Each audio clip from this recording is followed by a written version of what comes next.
one thing that's really hard for people that haven't done a deep dive on these ingredients is there's so many things that sound good. Like chicory root fiber, that sounds healthy and good until you do a deep dive on it. You're listening to the Digest This podcast, and I'm your host, Bethany Cameron. Hey guys, welcome to the Digest This podcast. I'm your host, Bethany Cameron, and today I have Rachel and Jake on the show, who are a husband and wife team. They created Rawr Organics protein bar. And if you follow me on Instagram, then you probably have seen me talk about them, eat them, and share all of their amazing flavors. We're talking about not only their bars, but what they're doing behind the scenes and both of their health struggles prior to even creating the bar and what really inspired them. They both have two separate health, I don't want to say issues because they're not issues anymore, but they did struggle with their health prior to creating this bar. And I love that they share both of their stories and really help us to really see how food can truly transform and change our health. You guys, magnesium could be the missing link to eliminating yeast from the body. There was a study in the NIH that said if you are trying to detox, especially from yeast and candida, magnesium could be the missing link because it helps rid the body from all of these toxic things like yeast and candida. Plus, magnesium contains over 600 different biochemical reactions for the body to use, and it can help reduce PMS cramps. It can help with migraines, muscle aches, anxiety, insomnia, and even constipation. Magnesium Breakthrough by Bioptimizers is what we always have in our cupboard because it contains all 7 forms of magnesium. Typical pills of magnesium contain maybe 1 to 3 different forms. So don't just get any magnesium on the market, get a full spectrum magnesium from Bioptimizers. And if you want to save some money, you can try it for a year risk-free. You have 365 days to try it. And if you don't like it, if you don't like how it works, they'll give you your money back, and you can get a discount if you use code DIGEST at checkout. Just go to bioptimizers.com/digest and use code DIGEST. Reality is, modern life is full of hidden stressors. Poor nutrition can stress out and tax your body. Environmental toxins can also stress out the body. There's so much that can drain our energy and focus without us even realizing it. And by the time we do realize it, it's often harder to get back into balance. Armor Colostrum is nature's original performance upgrade, packed with over 400 bioactive nutrients that fortify gut health, strengthens immunity, and ignites metabolism at the cellular level. It's not just about feeling good. It's about sustaining the clarity, resilience, and longevity needed to make smarter decisions and stay ahead of the game. Armra has been a partner of mine for almost 3 years straight, and I've worked out a special offer for my audience. You can receive 15% off your first order. Just go to tryarmra.com/digest or enter digest to get 15% off your first order. That's tryarmra.com/digest. I've been wanting to get you guys on my podcast for a while now, and I know our schedules and things have just been conflicting. So you're a husband and wife team, and you created Rawr Organics. And am I saying that right? Rawr or just Raw? Yep. Rawr. Okay. I didn't know if there was like a silent R. No, Rawr like a lion. Okay. And I've shared about your protein bars a lot on my Instagram, and people just went nuts for them. And this was like a month or 2 ago where I shared. I can't remember how long ago. And I still to this day get questions like, what was that protein bar? And, but I want really for you guys to share your story, because I don't want this to just be about like, oh, the protein bar, because you guys have 2 different stories about your health journey and really why you started it. And so why don't you first of all introduce yourselves and tell my listeners who you guys are? Yeah. So I'm Jake and I'm my wife Rachel. Rachel. And yeah, I guess we could start with I could start with my health journey, Yeah. and I'll tie into hers. And that does lead to why we started the bar, but it also is like was just a big part of my journey in life.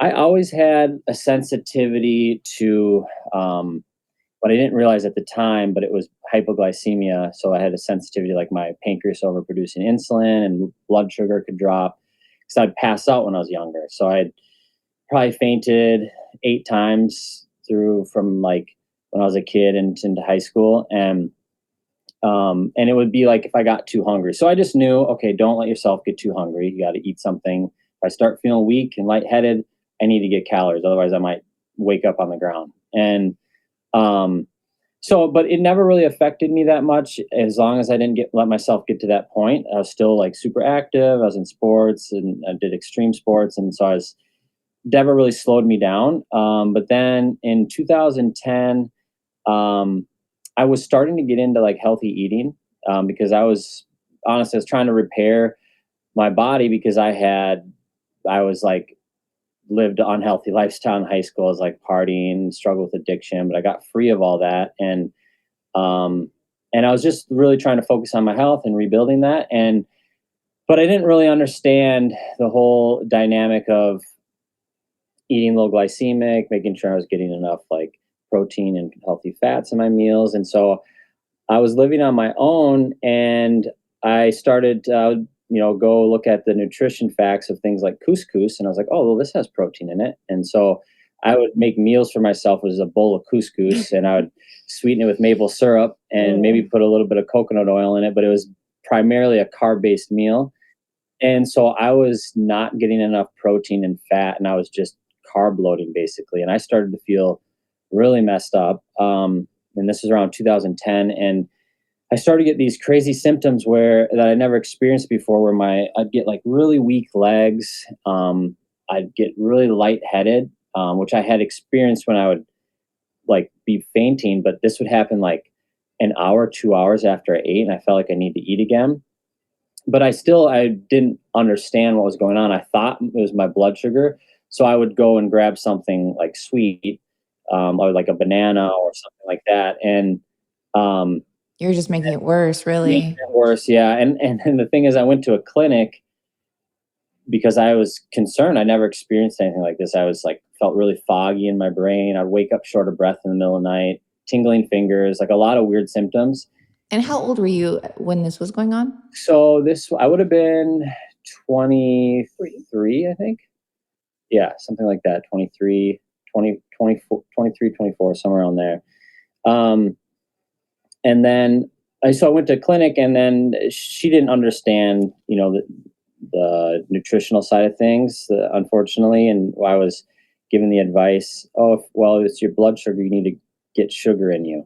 So then when I'd be getting lightheaded, I had this like healthy trail mix, and I'd pick the cranberries and the dark chocolate out, and I'd just be pounding that. Or like I had these like carb-based bars. And so I just was making the issue worse. I didn't know that.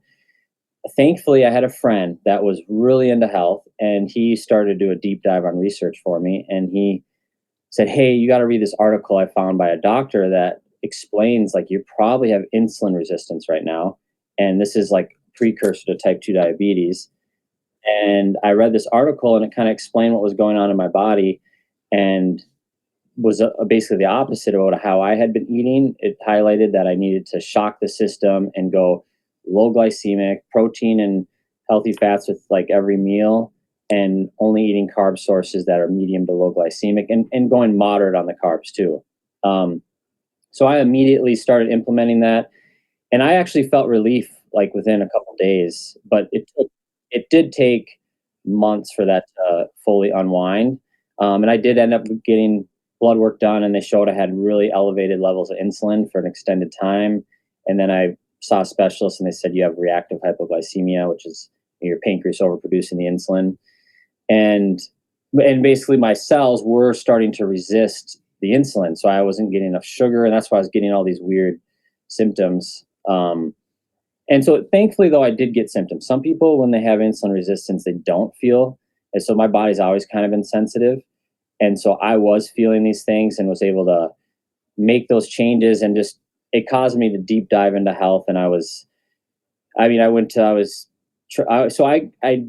implemented the base like diet of low glycemic protein and healthy fats with every meal, never eating carbs by themselves. And I had to do that for an extended time just to like rebalance my body. But then I also was supplementing with, I was sprouting, growing wheatgrass. I do green smoothies, and I was just trying to also get like the micronutrients in.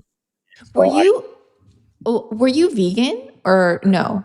nope, I did try to do that. Like as I dove into health through this, I tried to go more plant based, and it didn't work for me. I asked because you said you reached for some couscous instead of like protein. And I was just like, I wonder. I think But no, it was just a convenience thing.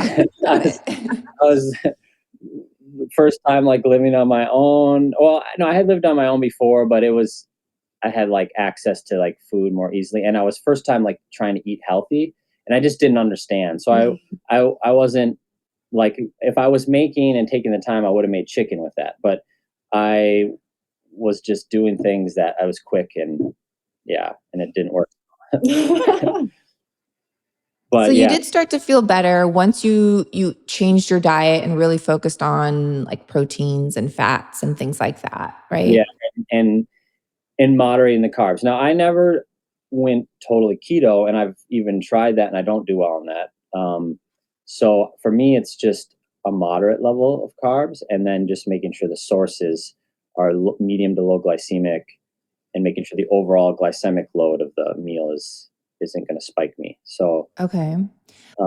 yeah, Well, and I think I think we should really talk about hyperglycemic symptoms, where to go. I mean, I know that you're not a doctor, but some tips that my listeners can take away, like maybe they're hyperglycemic and they don't even know it. Like what should we be looking for? Are there tests? Like, if you want to explore that and you're having those symptoms. yeah, you can get a test to see where your insulin levels have been at. Which, especially if you think there could be an issue there, that would be good just to see, because that was how they identified that my insulin levels were elevated, and then they also were able to explain like what was going on. Also, you testing your blood sugar. You can get a continuous glucose monitor, or obviously it's cheaper to do the finger prick, but it's nicer to have a glucose monitor, and just seeing how your body's reacting to meals. So that would be to kind of see what's happening in your body. But then in general, what I did to start is I studied the glycemic index. So I just looked at what is the actual glycemic index of all these foods that are available for me to eat. And then just making sure I was only having carb sources. Like initially, I only had carb sources that were medium to low. And then I had to have protein and fat with each time. You couldn't just eat it alone. Yeah. Alone, because what would happen, even if it was a lower glycemic carb, I would like feel spiked and I'd crash and I'd get tired. And so yeah. So how does one develop hypoglycemia? Like, are you born with it, or do you think that it just occurred over time? So they say it's an autoimmune disease. So I don't know for sure. They do say you can be born with it. I don't know if mine was developed when I was younger because of environment. But I did have this issue starting pretty young. Like I remember passing out from pretty young age. So it could have been some autoimmune related that I was born with. I'm not sure, but I think insulin resistance definitely can be from diet and lifestyle. For sure. So, And when you were making these changes with your diet and you started to feel better, did you eat 3 meals a day, or did you eat smaller meals throughout the day? What did that look like? I had to eat every 3 hours. Otherwise I could get like lightheaded. But it was smaller meals. I didn't eat a large, and that was part of the advice I got from that doctor, was not eating too much at a time either. So initially, I was eating smaller meals, and I'd eat every few hours. And depending, I mean, the meals could vary, but like I would have lettuce wraps with meat, and I would have carbs. I mean, I wasn't like always a meal like that, but yeah. So it was definitely small meals throughout the day. Okay. So now you're feeling better. You figured it out, and you haven't met your wife, Rachel, yet. No. Yeah, that came. So I think that all happened to me in 2009, 2010. And then we met in 2014. 13, like 13. Right at the end of 13. Yeah. So then when we met, then we kind of had opposing stories. Yeah. Like you could go. And okay. Go ahead, Rachel. I want you to share your story too, and then we'll combine them together. Right. I was a distance runner in high school and college. And so just this terrible processed carb diet, lots of cereal, pasta, macaroni and cheese, chocolate milk, just terrible. And like I had no education, even our coaches at the time had no education on nutrients. I feel like we could have performed so much better and felt more stable. So anyways, I injured my spine my senior year of college, which kind of led me to the gym where I started trying to rebuild my back and got into weightlifting. And at the encouragement of a friend who was kind of a big brother in the fitness industry, he encouraged me to do some bodybuilding shows. And it wasn't a long-term thing for me, but it was like a fun challenge to just kind of get my body strengthened and repair my spine. And in that time, I started to have issues with gluten. And I was just having all this digestive issues and pain. I had all these tests done. I did like a colonoscopy. They did an MRI. They couldn't figure out anything that was going on, but I did my own research and I started to remove gluten and I immediately started to feel better. So that was kind of the beginning of my health journey, but it was very much so baby steps for me. Also with bodybuilding, going from eating a very processed carb diet to having to have like a certain amount of protein, fat, and carbs. It was the first time in my life that I felt satiated. I was like, oh my gosh, this is kind of what I've been looking for. I've always felt hungry all the time, especially as an athlete.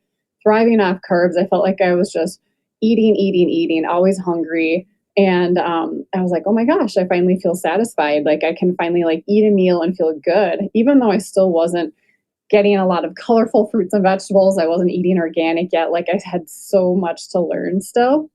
So that was kind of the beginning. And then along my journey of health, once I was done with bodybuilding, I had been done for 2 years. I still loved to run and to lift, and I was eating somewhat healthy. I thought I was eating healthy. I hadn't been getting my period for 2 years though.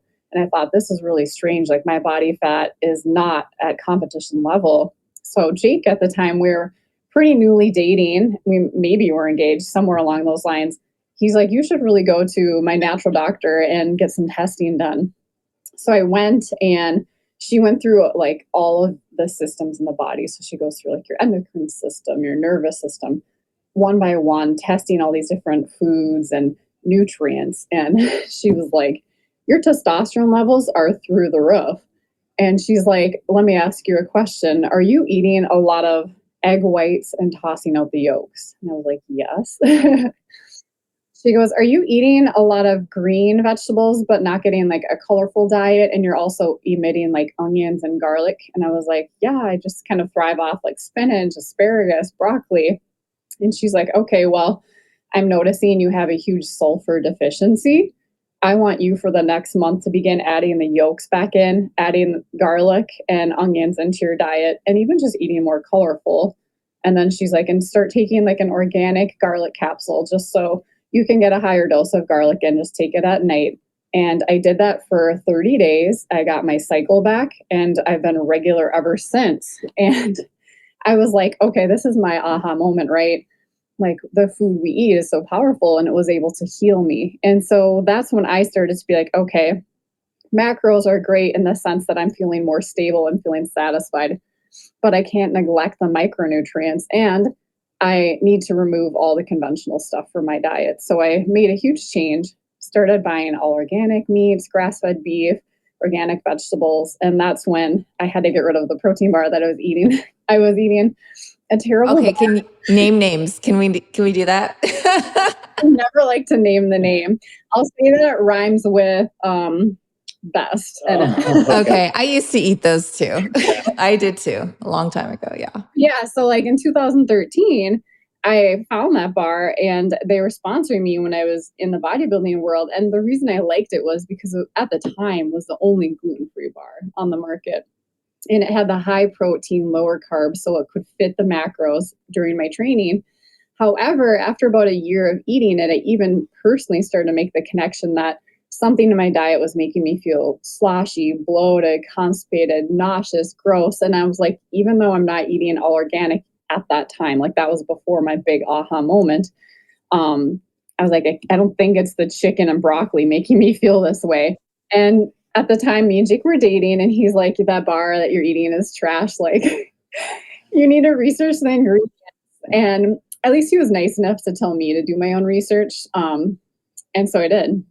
I went and I started researching the prebiotic fibers. They had something called like isomaltoglycerides at the time. Like, I researched every fake sweetener. Sucralose. Everything. They had horrible inulin, hickory root. I don't even know. Yeah. So bad. And so I was like, okay, I can't eat this bar anymore. And then I was like, but I need a replacement. Like, I just love to have a grab and go snack, like busy lifestyle. And so, at this time we're newlyweds. We went to Whole Foods and we went to all these local co-ops. We bought all the different bars off the shelf, brought them home, taste tested them. We started reading through the ingredients, and we just kind of came up empty-handed because the bars that actually had enough protein always were the ones with like the sugar, alcohols, and the bad ingredients. Like anything that was low sugar and high protein had some hidden junk. And then anything that actually had good ingredients was high sugar, high carb, and like 8 grams of protein. And I was like, there has to be a way to have high protein, lower sugar, but using real food sweeteners, like nothing hidden in it. And that was kind of the journey to launch something. But it actually was not a desire to launch something. It was like, let's make something for ourselves to like fill this gap. Yeah, because like when we'd find those clean bars and I would eat it, I would feel spiked and I'd be like hungry shortly after, and it just wouldn't work well for me. So I especially needed something that if I'm hungry and I want to like hold myself over, it's got to be something that's actually going to keep me stable. So yeah, then she really started to kind of like, because she had this little calculator in her mind from all the, she would write custom diet plans for people, and she would like train people. So she like knew how to like think through to like balance the right amount of carbs and fats. And so we made like a list of ingredients at the time that we were passionate about, that we would be comfortable with in a bar. So we're like, okay, like, we don't really want dairy. So we like pea protein, and we're like, coconut oil and nut butter, blah, blah, blah. So we made a list. And so I just kind of like looked at the nutrition facts of each item and was like, how can I run a mathematical equation to get like higher protein, lower carb, but have it be real food? And I knew it wouldn't ever be like super low sugar, because if it was to be 5 grams or less, it probably, using real food, it probably wouldn't bind together, it wouldn't hold together, and it wouldn't really be favorable for like other people's taste buds. But yeah, we chose coconut nectar and blackstrap molasses as our nutrient dense sweeteners. So like more mineral heavy and lower glycemic ones. And I would just, based on ones I did well with, because I'm like sensitive to like spiking. And so I just like, okay, I know I do well with these. I don't feel as spiked. Well, blackstrap molasses, I think a lot of people don't realize that is a byproduct of when they make like the sugar. Yeah. And that has all the minerals in it. Yeah. And it helps with constipation. And a lot of people just think, oh, that's like a sugary syrup, which there is sugar in it. But blackstrap molasses is full of like nutrients. Yeah, and if you taste it by itself, you can taste the minerals basically. It's not like, doesn't taste it's like a punch. Yeah. Same with coconut nectar. Like when you have like raw coconut nectar, the darker color coconut nectar, not like really light color, like they like extra processed it. It's the same kind of thing. You could taste like the minerals in it, and it doesn't taste like sweet like a high processed syrup does. Right. And is there a reason you didn't want to use honey? So I do really well with raw honey personally, but like honey that's been like exposed to high heat and been cooked down, I do okay on it. But and so like raw honey would be a little bit difficult with a bar, because it's like solid, it comes solid form, and there's no heating that goes on through our process. It's just all mixed kind of cold press. Yeah, you're right. When honey is like cold and it's not heated, it's a little bit. Yeah, it's especially like the real raw honey. So that was part of it. Is this it'd be a little harder to like mix, unless we were to get like honey that's in like more like a syrup form. But so yeah, that's really the reason. Mm-hmm. And I guess one perk too to not using honey, even though we personally aren't vegan, is that our bar has vegan ingredients. So we're able to reach people that maybe are lacking in a protein bar that they can find. Yeah, I think that's great. Is you open up the doors to a whole other group of people, which I think it's great. And your bars are refrigerated, right? Yeah. Yep, they're best stored in the fridge. I mean, they don't spoil out of the fridge for like quite a long time, but they don't keep as good a taste. So we like what we say is the best by date is 1 month at room temperature. But 6 months in the fridge. As much as you can, keep it in the fridge because it'll keep a better texture and taste. So like when we first launched, we hired a food scientist to do like shelf life testing for us. And after a year, she said there was no concerns, but she had us keep bars while she was testing once a month for 12 months. She had us keep a stash as well, where we kept bars in the fridge and in a like cold, dark closet or like room temp closet. And then every month we would eat them ourselves. And she said, I don't do the taste testing part. So like even though your bars don't expire for quite some time, it's going to be based on your preference for your own taste. And so around the 6 month mark, they just lost all their flavor because we're using a lot of organic nut butter. Some are raw nut butters. So, even like a month out of the fridge, they kind of lose that flavor pop. And so that's why we recommend the fridge storage. It keeps that flavor pop going. Yeah, well, and two, I mean, you're using real food, and real food should have a short shelf life. Yeah. Right. Yeah, and ours would probably we don't have our water activity level in our bar is very low because we don't use any water in the bar, and so that helps because like when they test, if you have like a high water activity level, they know that microbial growth will happen a lot faster. So that's part of what we have going for us is there's really low water activity. Yeah, because you don't use any preservatives or anything like that, which I think is amazing. And even when I first found you guys, what really stood out to me, because as you had mentioned, there are other bars out there that contain more real food, but the protein content is like so low, and you're like, well, why am I even eating this if I'm purposely eating it for protein? Yeah. Or like you said too, Rachel, is like the ones that did have high protein, they were filled with junk, and you're like, this is not good either. And so that was one reason, but also even the quote clean bars, they have natural flavors and they have gums. Right. And I'm like, man, like, could there just be one out there? Yeah. Yeah, that was part of our frustration too, is there always be something on the ingredient list that we're like, well, why? Like just and I think too, one thing that's really hard for people that haven't done a deep dive on these ingredients is there's so many things that sound good. Like chicory root fiber, that sounds healthy and good until you do a deep dive on it. If you're buying quality food and ingredients like grass-fed meat and organic produce, but still cooking with pots and pans containing forever chemicals, then all your efforts to clean eating kind of just went out the window. I personally have been using Our Place non-toxic ceramic cookware and absolutely love it. Not only are they easy to use, easy to clean, but also very lightweight, which was something I hated with my previous non-toxic pots and pans. Our Place offers a variety of toxin-free cookware ranging from slow cookers, blenders, pots, pans, bakeware, and even dinnerware with all a modern, sleek style. Their non-stick cookware is made with ceramic, but most importantly, they're made without PFAS, lead, or cadmium. They're also oven safe for up to 450 degrees for all your favorite stovetop to oven recipes. These are the perfect gifts for your family, friends, and of course, yourself. Stop cooking with toxic cookware and upgrade to Our Place today. Visit FromOurPlace.com/digest and use code DIGEST for 10% off site-wide with a 100-day risk-free trial, free shipping, and free returns. You can experience this game-changing cookware with zero risk.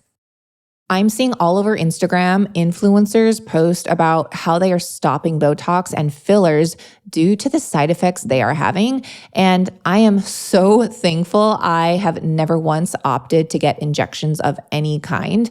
However, I still want younger looking skin without the needle and injecting my face with toxins that stay in your body for years and paralyze your muscles. So that's why I am so excited to share about Timeline Nutrition's night cream.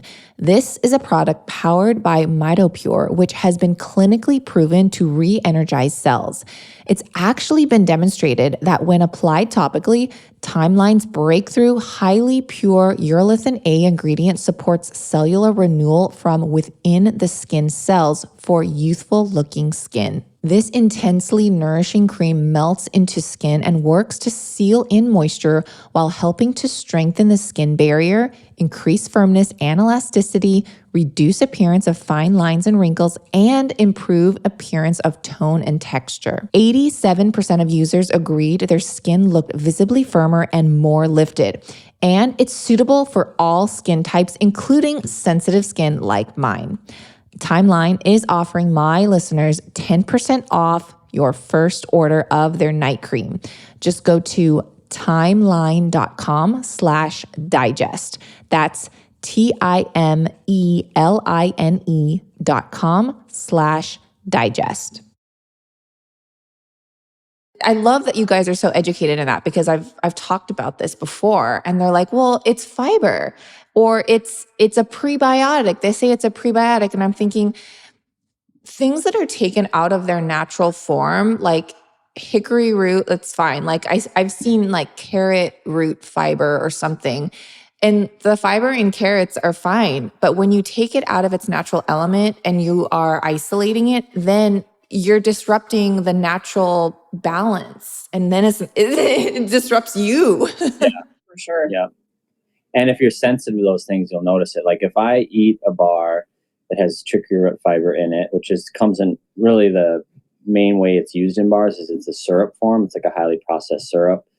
And it's like equal amount carbs as it is fiber. So it's supposed to offset, but when I eat it, I don't feel that way. I get actually like spiked. And I know, we've talked to other nutritionists that will test bars with a continuous glucose monitor on, and they'll have bars that have like tapioca fiber or these other fiber syrups in them, and they'll actually get spiked from the bars, and they're supposed to be like low sugar bars. Right. So I think your body, because it, like what you said, it's taken out of its natural environment, with all those other biofactors with that food source, I think your body doesn't always just receive all of those carbs as fiber. There's actually like some that, depending on the body type, that could be reacting, and actually you could see an insulin spike from it. Yeah. Well, and I'm curious, speaking about sweeteners, is there a reason you didn't choose monk fruit or other 0-calorie sweeteners that are very common? I would say that's a really good question. For me, I've never done well with a 0-calorie sweetener. And I've tried to do a deep dive recently on monk fruit. There's really not a lot of research on it yet, but there's something that just doesn't quite settle right with me yet. Anytime that a sweetener is taken, like you said, out of its natural source, out of its like fruit, and it's processed under high heat and made into like a granular substance, I feel like there's something that doesn't settle well in my body. Like I don't do well on stevia. I've never done well with sucralose. Like I don't like the aftertaste of a lot of those things, but they also can like disrupt your gut and give like flatulence and bloating. But yeah, so that's part of the reason we haven't used those things. We just wanted to use sweeteners that were as close to like coming from nature and as least processed as possible. And a lot of things like stevia and low guanhao or like monk fruit, they're put into like a white granular substance. So like to get from their fruit to a white granular substance, there is so much processing and so many chemicals added to that process and solvents that it just can't be good. Like when people are consuming monk fruit in Asia, they're eating it from the fruit and they're drying parts of the fruit. So they're eating it in like its pure form. That's not Rachel, you are speaking my language here. Because I mean, just what you said, a lot of people don't realize. They're like, well, stevia, it's natural. But you have to think, well, yeah, if you're growing it in your backyard, it's totally safe to eat, I'm sure. But like how does it get from that green leaf to a white powder? Like there's bleach, there's so many different steps that these things have to go through, and then it's not natural anymore. Yeah. Yeah. And so that was part of it, but also we just knew we didn't we didn't do well. Like, so, if you eat really clean and healthy for a while, you kind of can tell when things are throwing you off. And so we just knew certain things that also just we didn't feel great from. And so we just use stuff that we know we feel good when we eat. And when we ultimately came to the prototype for the bar, for me, the big test is if I'm really hungry, can I eat this? And then it holds me over and I don't feel spiked and crash. And so for me, like and I still eat on average probably 2 bars a day. And I don't get spiked and it keeps me stable. So that was like a big part of it. Like in terms of what we wanted was a low glycemic bar that didn't have all the other junk in it. So you can eat your bars on an empty stomach and be fine. Yeah. Yep. And there's not a lot of bars. And we test, like we'll see bars come up and I'll test other bars. And there's other bars where I can do that with, but yeah, a lot of them, like I'll feel a little off or something. So yeah, like I for example, if we're going, and my body has healed a lot. So like before I maybe wouldn't be able to do this, but like, let's say I'm kind of getting hungry for dinner, but I don't want to eat yet and we want to go work out. I could eat our bar and then it'll give me enough energy and I can go get a workout in. So that was like what we were looking for. And that's kind of why we developed it the way we did. Okay. Well, now, how did you guys bring it to market? Because, you kind of were sharing your story about how you were creating and developing it. And then like, what made you bring it to market? Also, you guys are full-time now with this? Oh yeah. What were you doing like prior? How'd you quit your job? What was like the big step? Fun story. Yeah. It's a good question. So I was a financial advisor and I loved what I was doing, but my passion was more on the health side of things. And when we developed the bar, it was really just for our own use, but we kind of saw the need in the market. So we're like, this would be fun to launch. But we were like naive and we're like, oh, we'll just do this on the side and launch it. And it never worked. We had such busy like careers that wasn't realistic. And then I worked for a investment firm and I did sales for them. So it was like mutual funds, and then they would bundle like managed futures and it was hedge funds that were kind of wrapped up in mutual funds. So anyways, when we were both working these jobs and enjoying them, we kind of thought like we'd figured out like God's plan for our life. We always had a heart for missions. We'd go on like 1 or 2 mission trips a year. And we're like, okay, so Jake works for this financial advisor and he is one, and she's wanting to sell him the practice over the course of the next 10, 15 years. So our plan was, okay, we'll slowly buy her out.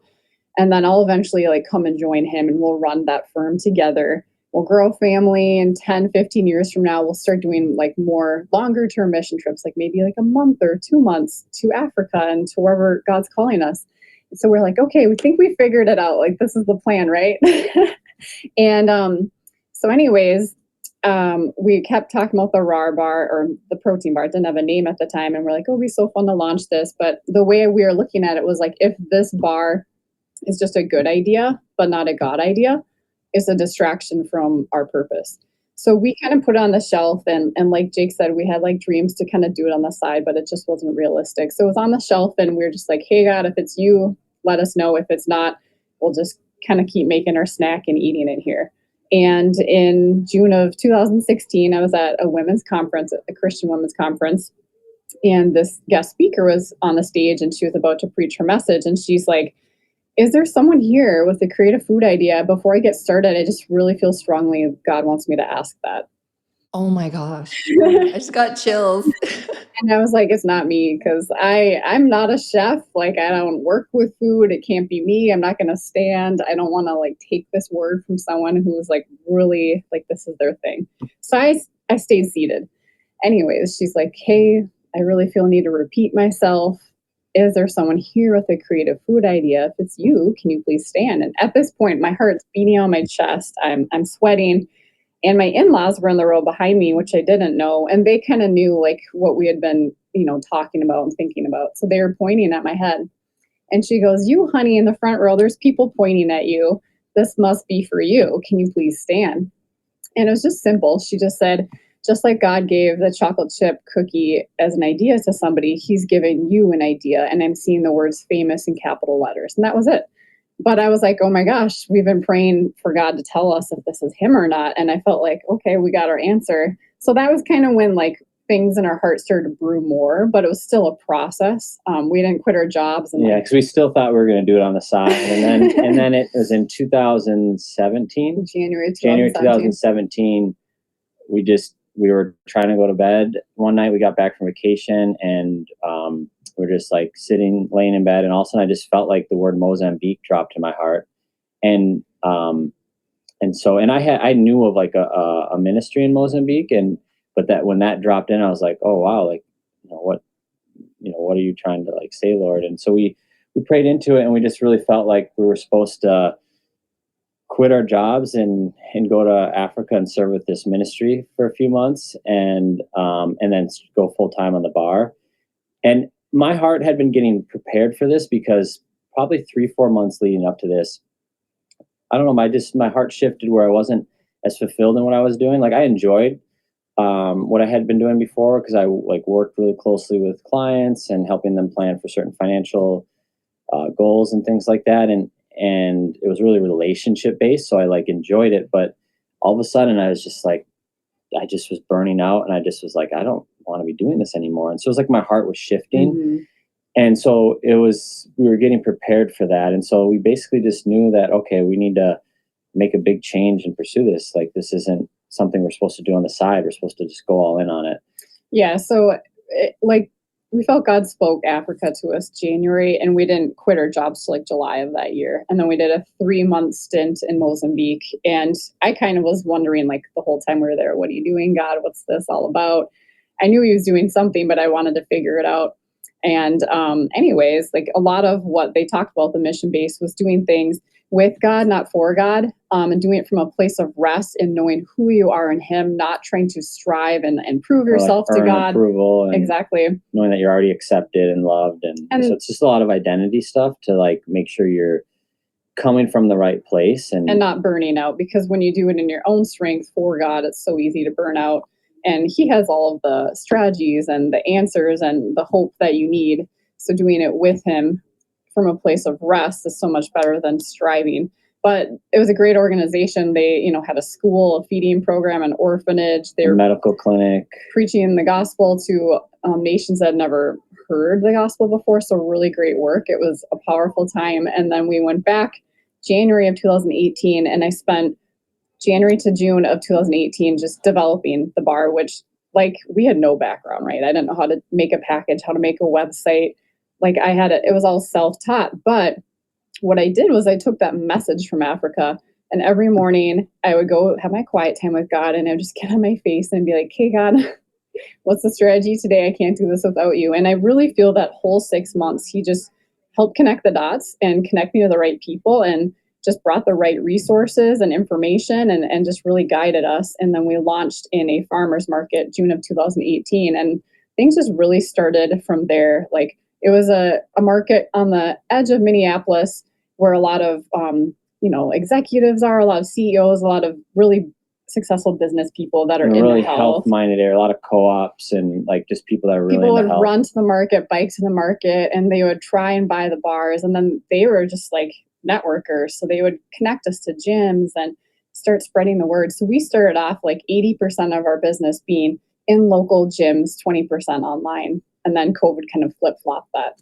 But that was how we started. And just a lot of events. Like the first couple of years, we would just say yes to every event. Every event. Whether it was like just a pop-up event at any gym, or like we did Veg Fest. We did, just anything. CrossFit events. Mm-hmm. And so we just did as much events because we felt like, let's just build a local following and just reach our local community first, like the Twin Cities area, and then go from there. So that was kind of like basically the launching.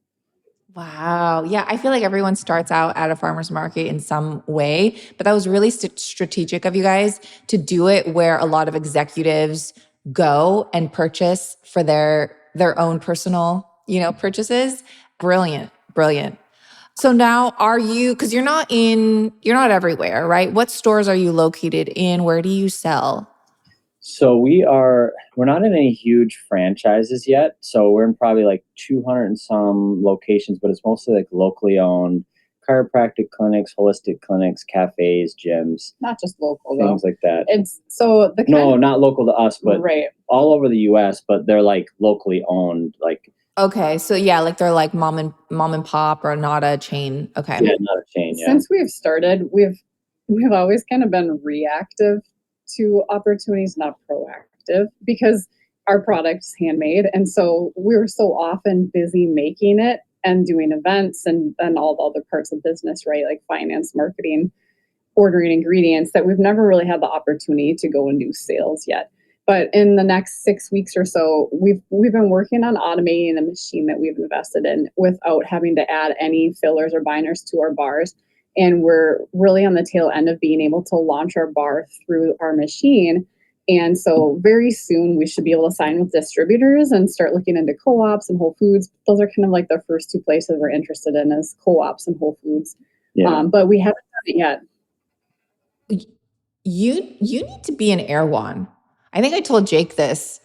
Like, we need to get you in there because you guys would kill it. And is it just you guys, or you have a team, or are you guys hand making them yourselves?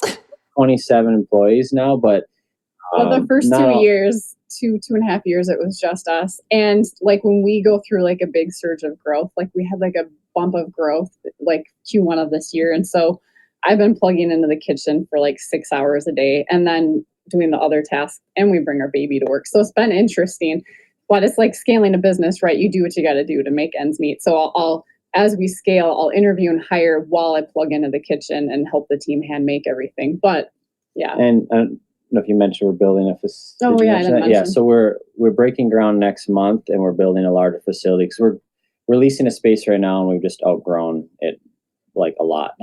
And so so we're building a larger facility that hopefully will be done by the end of the year. So there's kind of two things going on. Once we're in the larger space and we have the automation going, then we feel comfortable pursuing like larger grocery stores. Sure, you have to be able to meet the demand if the demand is there, for sure. We've always had so much just natural growth through like direct to consumer and just through online sales that we've always wanted to keep capacity for that. So we're always in a position where we're able to meet those orders and not getting, at a large account and all of a sudden say, hey, we usually can ship in this amount of time, but now we're backed way up. And we just wanted to be careful to not get in that situation. So yeah, this is a big year for us to transition to be able to scale to that next level where we can be more widely available.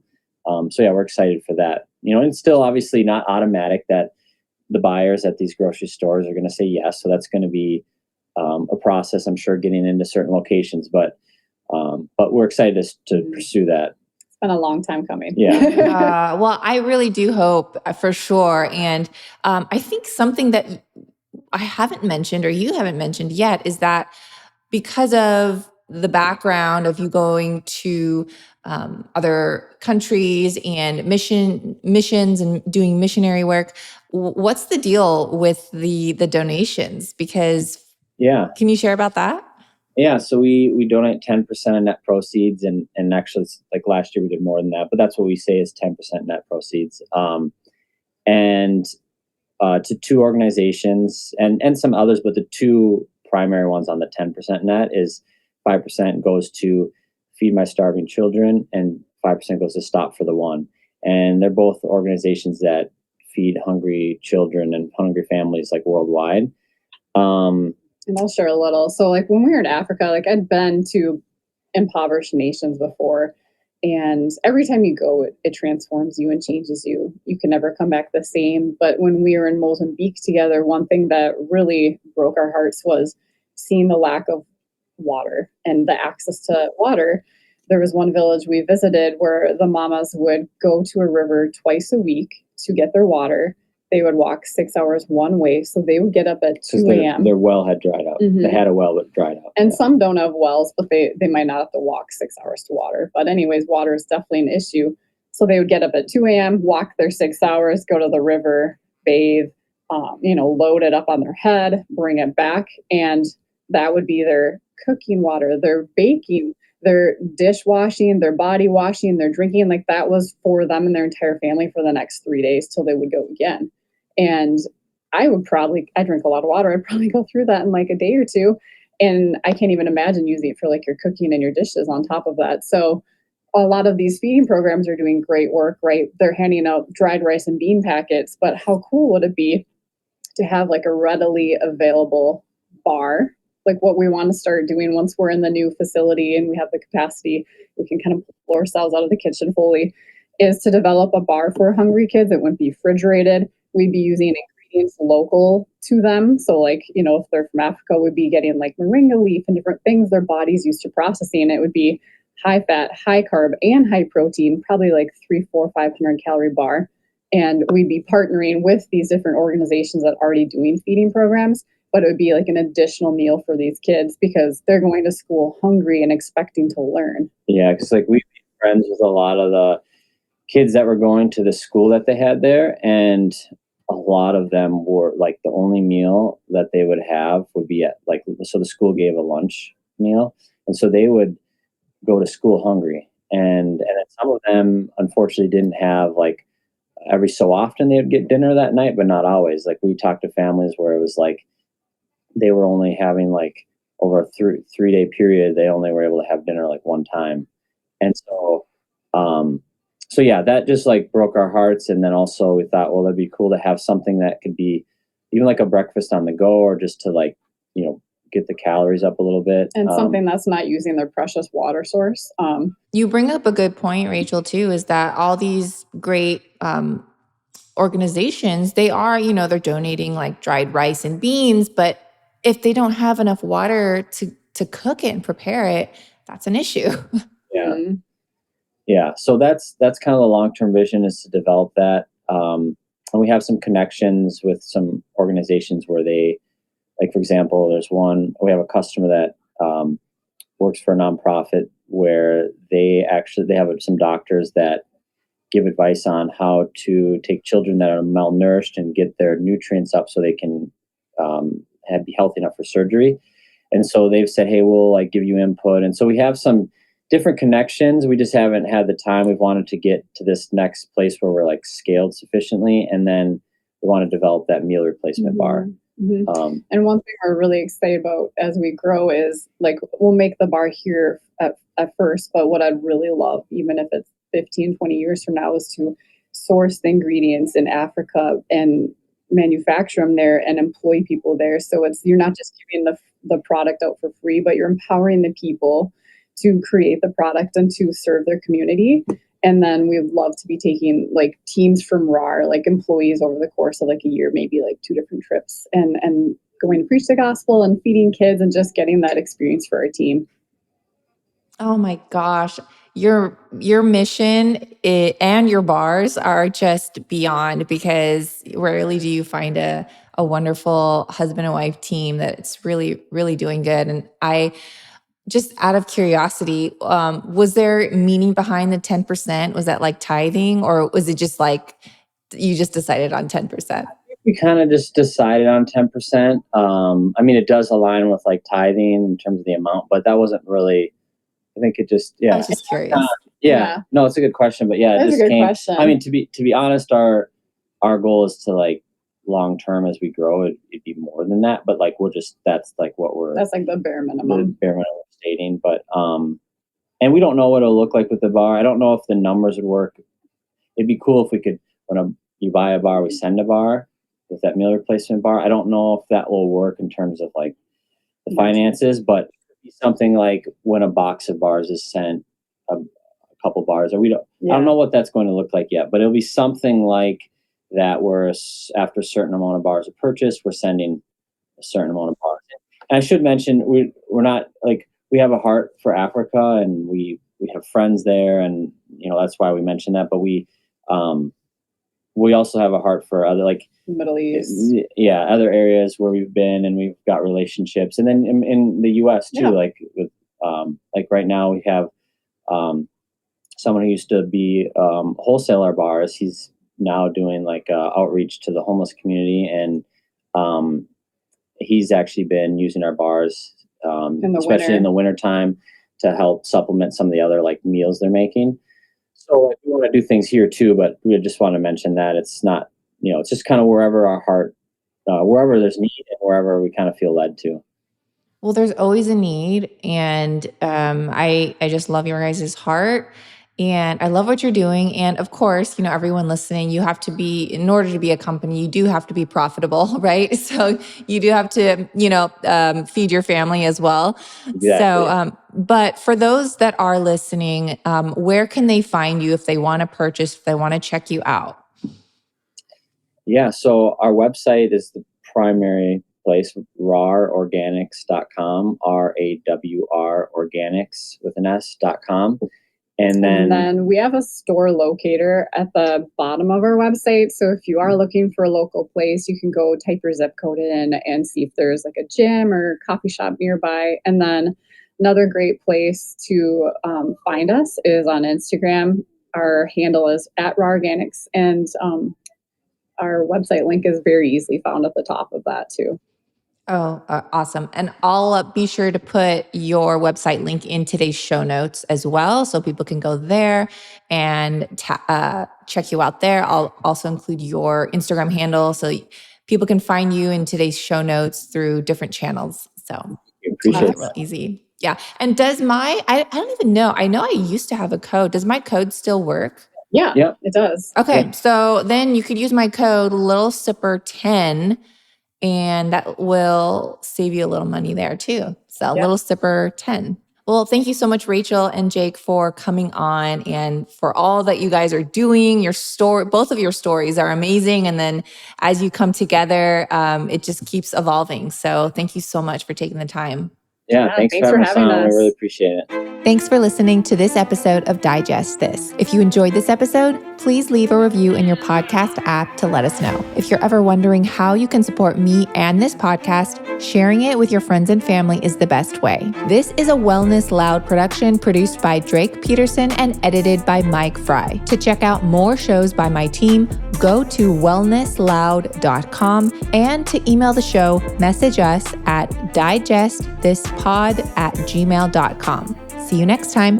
The content of this show is for educational and informational purposes only. It is not a substitute for individual medical and mental health advice and does not constitute a provider-patient relationship. As always, talk to your doctor or health team first.